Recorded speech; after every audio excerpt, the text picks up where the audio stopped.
Je vais vous montrer comment insérer des plans vidéo dans Fusion et comment les gérer facilement. Alors la première méthode, c'est de passer par la timeline de DaVinci. Je vais ajouter des vidéos, donc j'en sélectionne une. Je peux directement gérer mon point in, mon point out. Et je vais glisser sur ma timeline uniquement la vidéo, car dans Fusion, je vais avoir du mal à gérer plusieurs bandes son en même temps. Pour chaque piste vidéo, je vais pouvoir faire des modifications, comme par exemple rogner.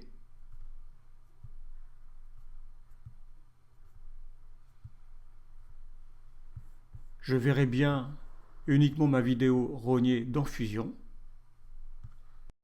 Maintenant, je vais sélectionner toutes mes vidéos. Je vais faire un clic droit et je vais faire Nouveau plan Fusion. Maintenant que j'ai un plan Fusion, je vais pouvoir aller l'ouvrir dans Fusion. Alors dans Fusion, je voudrais mettre mes vidéos sur une map pond. Je vais aller la chercher dans ma bibliothèque de médias. Je vais la renommer. Alors, première chose à laquelle il faut faire attention, c'est la taille du média. Ici, je vois que je suis en 5700 par 3800. Si je regarde la taille de mon plan vidéo, je suis en 1920 par 1080 en HD, alors que dans la bibliothèque des médias, mon plan est en 4K. Donc via l'import par la timeline, on ne travaille qu'en HD. Alors l'idée c'est de mettre toutes les vidéos sur la map monde. Je vais donc supprimer les merges. Je vais déconnecter l'arrière-plan. Je vais rajouter un transform ici que je vais connecter à ma carte. Et je vais connecter ici Media Out. Et avec le transform, je vais pouvoir positionner ma vidéo.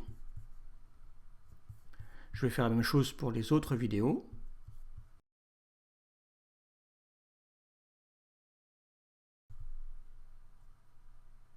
Alors on voit que la vidéo qui était rognée sur la timeline est bien rognée ici. Si je veux modifier la forme d'une des vidéos, je prends un rectangle que je positionne avant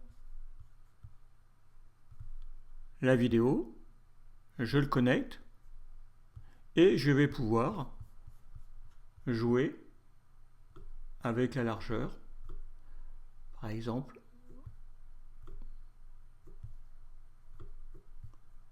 comme ceci. Et je peux aussi jouer avec la taille, avec le transform.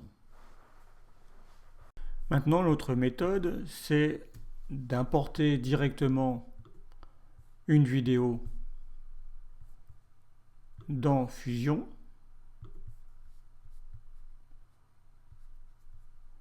Je la prends, je la glisse, je vais cliquer sur 1 pour l'afficher. On voit là que elle est bien en 4K.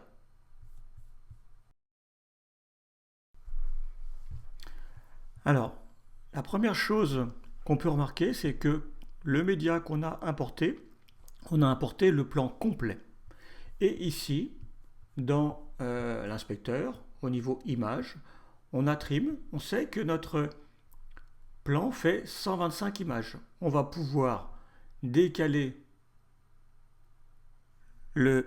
l'entrée, décaler la sortie. Si on regarde un plan qui a été importé via la timeline, on ne peut rien faire.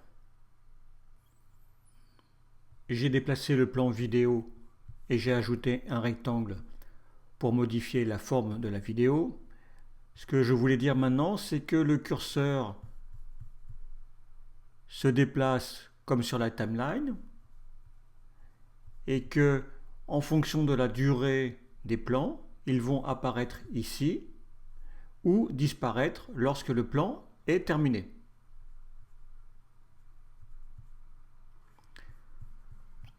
Ça veut dire que sur la timeline, on doit importer des plans qui ont la bonne durée. Mais si par exemple je souhaite que ce plan-là n'apparaisse qu'à l'image 80, je vais rajouter un nœud qui s'appelle vitesse. On va aller chercher ici.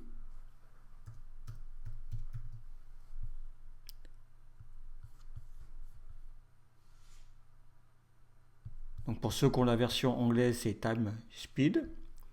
Et ici, je vais pouvoir dire avec combien de retard en image le plan va commencer. Donc là, je vais mettre 80. Donc le plan va commencer à l'image 80.